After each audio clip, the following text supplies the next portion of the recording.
आज ही सुबह सवेरे ही मैंने गोश्त को डीफ्रोस्ट होने के लिए रख दिया है। जैसे कि हम सबके घर में गोश्त आता है, चिकन होता है, मीट या बीफ जो भी हो, तो आप सब एक गलती ज़रूर करते हैं। इस गलती से बचने के लिए आप मेरे साथ रहें, वीडियो को कहीं से स्किप ना करें। अस्सलाम वालेकुम एवरीवन, आई होप कि आप सब खैरियत से होंगे। अल्हम्दुलिल्लाह मैं भी खैरियत से हूँ। गोश्त जी मेरा डीफ्रोस्ट हो चुका था और आज मैं एक ज़बरदस्त रेसिपी बनाने जा रही हूँ, जिसके लिए मैंने बीफ लिया है तकरीबन 1.5 kg और उसको मैंने बॉईल होने के लिए इंस्टेंट पॉट में रख दिया था, क्योंकि आज मैं मेरे घर एक गेस्ट ने आना था और मैं एक दावत का व्लॉग ये बना रही हूँ। और मेरी जैसा कि कोशिश होती है कि मैं जो चीज़ भी बनाऊँ आप सबके साथ शेयर करूँ, ताकि आपको भी थोड़ी सी आसानी हो जाए और आप जब दावत करें तो इतनी यमी यमी आप खाने बना सकें। तो सबसे पहले देखा मैंने इसको डीफ्रोस्ट किया गोश्त को, उसके साथ ही मैंने उसको इंस्टेंट पॉट में ऐड कर दिया है। थोड़ा सा पानी मैंने ऐड किया था इसमें।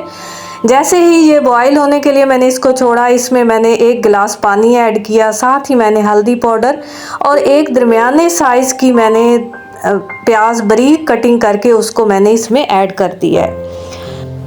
गोश्त को तकरीबन 15 मिनट के लिए मैंने प्रेशर पे लगा दिया है और उसके साथ ही, क्योंकि आज यमी यमी रेसिपी बनने जा रही है, तो मैंने यहाँ पे 1 किलो के बराबर मैंने मटन लिया है। इसको सबसे पहले मैंने इसको वॉश करने के लिए मैंने एक प्यारा सा मैं स्ट्रेनर लिया है, उसको वॉश किया और साथ ही मैंने इसको एक पैन के अंदर ऐड कर दिया है।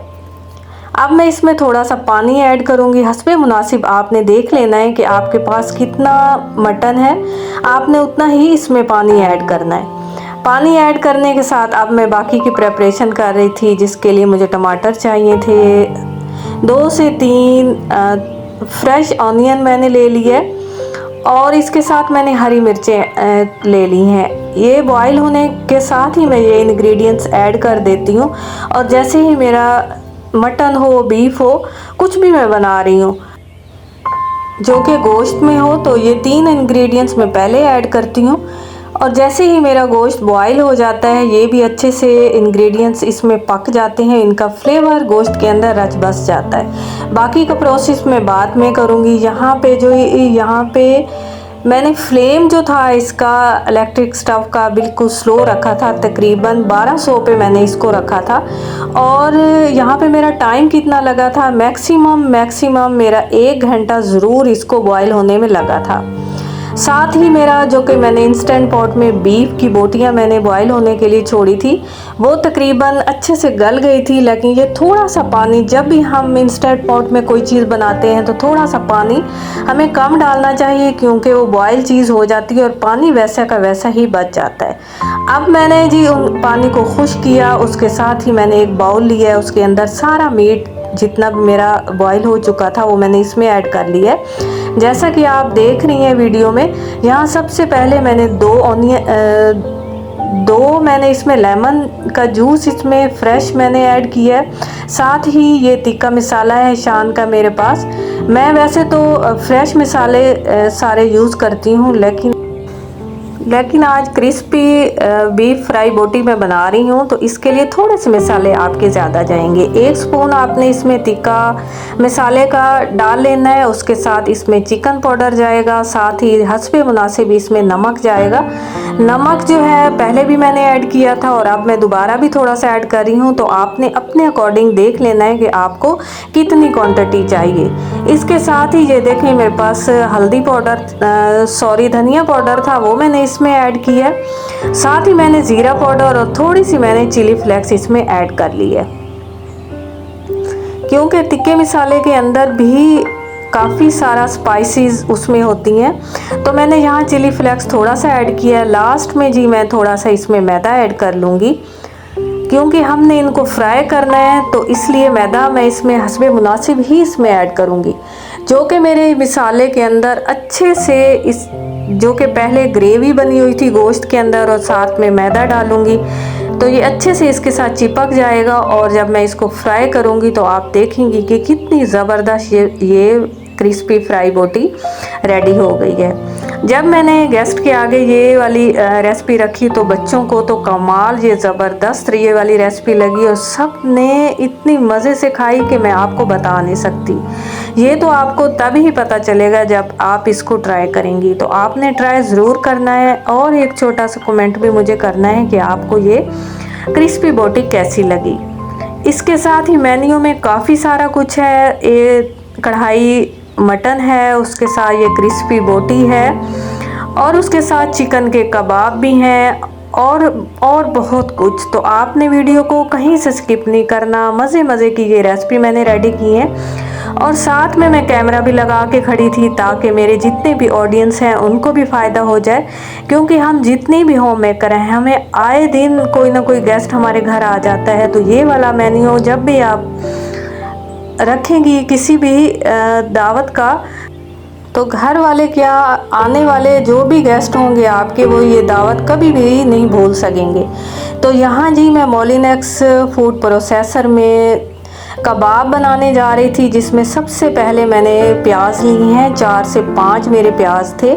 जब भी आप चिकन के प्याज बनाएं, बीफ के बनाएं, मटन के बनाएं, आप कोशिश किया करें कि इसमें प्याज थोड़े से ज़्यादा ऐड किया करें, क्योंकि अगर आप प्याज ज़्यादा ऐड करेंगी तो आपके बाज़ार जैसे कबाब बनेंगे और जायका ज़बरदस्त होगा, फ्लेवर से फुल होगा और बाहर से क्रिस्पी और अंदर से नरम और मुलायम आपके कबाब बनेंगे। हाँ जी, तो यहाँ पे मेरे प्याज थे जो मैंने अच्छे से चॉप कर लिया था। तो अब मैं यहाँ पे क्या करूँगी, प्याज से पानी में जितना भी है वो ड्रेन कर लूँगी और उसके बाद बाकी का प्रोसेस करूँगी।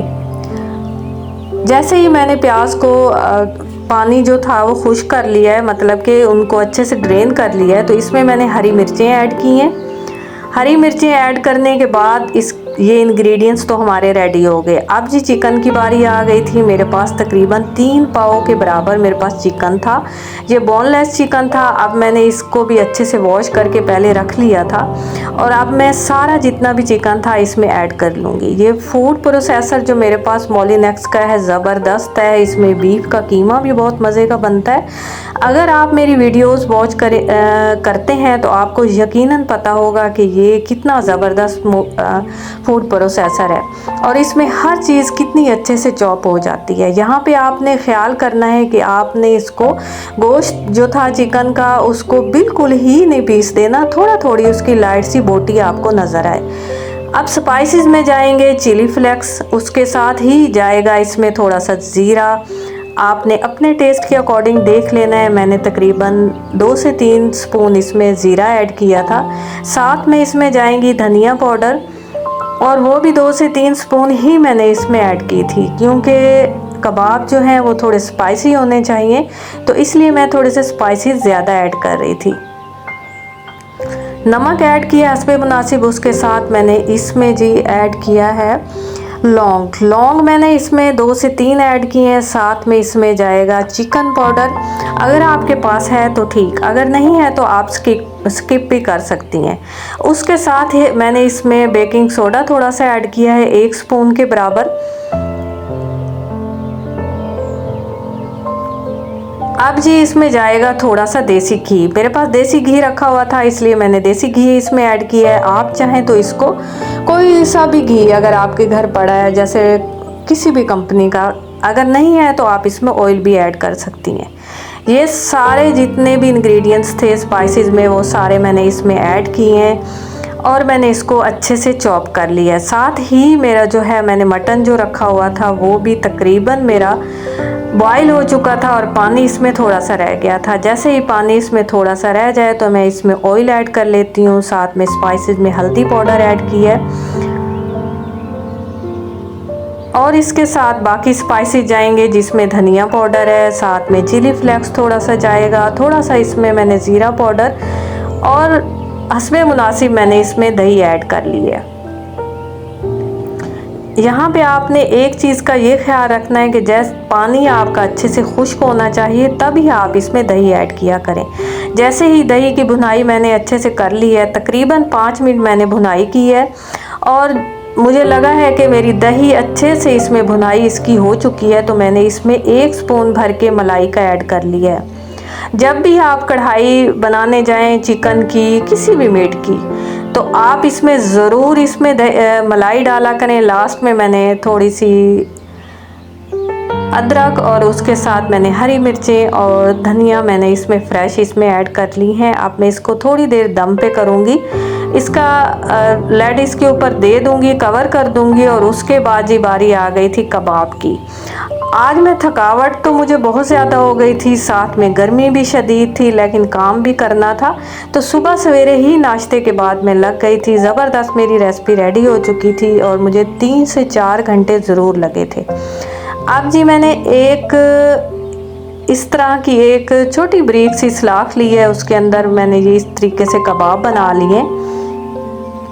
हाँ, तो कबाब तो हमारे बनते रहेंगे, लेकिन क्योंकि मैंने शुरू में आपसे कहा था कि गोश्त के बारे में आप एक गलती करती हैं। वो गलती क्या है कि आपके घर में गोश्त आता है किसी भी चीज़ का, चाहे मटन है, बीफ है, चिकन है, तो वो तकरीबन 2 से 3 किलो या जितना भी आप उसको लेती हैं, तो और आप सारा एक पैकेट बना के ना रखा करें, क्योंकि जब आप उसको निकालती हैं, आपको जितनी ज़रूरत होती है आप उसको डीप फ्रोस्ट करती हैं और उसके बाद बाकी जो बच जाता है आप फिर उसको फ्रिज के अंदर रख देती हैं। तो ये गलती आप बिल्कुल ना किया करें। कोशिश किया करें कि उसके पार्ट्स गोश्त के बना के रख दिया करें, और आपको जितने गोश्त की ज़रूरत होती है आपको ये तो अंदाज़ा होगा कि आपने नेक्स्ट रेसिपी कौन सी बनानी है और उसमें कितना गोश्त जाना है। और आपने हफ्ते भर आपका गोश्त आया पड़ा है और आपने इकट्ठा रख दिया, डीप फ्रोस्ट किया, तो इससे बैक्टीरिया, जब उसमें बाकी गोश्त जो बचता है उसमें बैक्टीरिया आ जाता है और वो आपका बेकार हो जाता है और आपकी हेल्थ आहिस्ता आहिस्ता ख़राब हो रही होती है और आपको पता ही नहीं होता कि आपकी सेहत के अंदर आपने कौन सी इतनी बड़ी ख़तरे को मोल लिया हुआ है। तो इन छोटी बातों से बचा करें और पार्ट्स बना के रख लिया करें। जितने गोश्त की ज़रूरत है उसी को निकालें, डीप फ्रोस्ट करें और उसको यूज़ करें। अब जी मैंने फ्राई किया बोटी को, आपने देखा कि ऑयल को अच्छे से गर्म किया था और उसके बाद बीफ फ्राई मेरी रेडी हो गई हैं। अब जी मैंने यहाँ पे मैं बिरयानी बनाने जा रही थी, चिकन की बिरयानी थी, उसमें थोड़े से मैंने आलू भी ऐड किए थे। सबसे पहले मैंने प्याज को ब्राउन किया, उसमें थोड़े से मैंने इंग्रेडिएंट्स ऐड किए, जिसमें टमाटर थे, हरी मिर्चें, जिंजर गार्लिक का पेस्ट, और उसके बाद मैंने इसमें चिकन ऐड कर लिया, उसमें आलू ऐड किया, थोड़ी सी मैंने यहाँ पे इनकी भुनाई की है। जैसे ही मुझे लगा कि मेरे गोश्त की भुनाई हो गई है तो मैं अब इसमें स्पाइसेस ऐड कर रही हूँ। स्पाइसेस आप पहले ना ऐड किया करें, थोड़ी सी जैसे आपको लगे कि आपका गोश्त भून चुका है तो तब आप इसमें स्पाइसेस हस्बे मुनासिब इसमें ऐड किया करें। उसके साथ ही जैसे ही मैंने स्पाइसेस ऐड किए उसकी भी थोड़ी सी भुनाई की। अब मैंने इसमें पानी ऐड किया है, 1 किलो के बराबर मेरे पास चावल थे तो मैंने 4 गिलास इसमें पानी ऐड किया, 4 गिलास ही मेरे पास चावल थे। जैसे ही थोड़ा सा पानी को उबाल आया तो मैंने इसमें चावल ऐड कर लिए। यहाँ पर जी मेरी मटन कढ़ाई रेडी हो चुकी थी और साथ में जी ये देखें कितनी मैंने ज़बरदस्त ये वाली कढ़ाई बनाई है। इसको मैंने डिश आउट किया ताकि आपको अंदाज़ा हो कि कितनी ज़बरदस्त है, लेकिन ज़्यादा अंदाज़ा आपको तभी होगा जब आप इसको ट्राई करेंगी और ट्राई करने के बाद आप ही को एक छोटा सा मैसेज ज़रूर करेंगी। अब जी मैंने इसको क्लिंग रैप के साथ रैप कर लिया ताकि गेस्ट के आगे जैसे ही मैं रखूँ तो थोड़ी सी एक्सप्रेशन अच्छे पड़े और वो कहें कि एक ज़बरदस्त सी रेसिपी है और खाने का मज़ा दुबाला हो जाए। यहाँ पे मैंने तवा लिया है, तवा को पहले मैंने थोड़ा सा गरम कर लिया है। जैसे ही वो थोड़ा गरम हुआ है तो मैंने बारी बारी सारे कबाब इसके ऊपर रख दिए हैं। लाइट फ्लेम पे मैंने इसको बनाया है ताकि ये अच्छे से क्रिस्पी से बने। उसके साथ ही मैं एक मज़ेदार सी चटनी रेडी कर रही हूँ जिसमें मायोनीज़ मैंने ऐड किया है और उसके साथ मैंने इसमें केचप डाला है। यहाँ पे जी ये मज़ेदार ये इसलिए बनी थी कि इसमें ये स्पाइसी जाएंगे, जिसमें है ज़ीरा पाउडर, साथ ही इसमें ब्लैक पेपर और थोड़ा सा नमक मैंने ऐड किया है। ये वाली चटनी इतनी मज़ेदार बनती है कि आप जब इसको ट्राई करेंगी तो आपको पता चलेगा। मेरे हस्बैंड बार बार कह रहे थे कि ये वाली जो सॉस आपने रेडी की है बहुत ही मज़े का है, हाथ ही नहीं रुक रहा है, दिल कर रहा है कि सारा ही खा लें।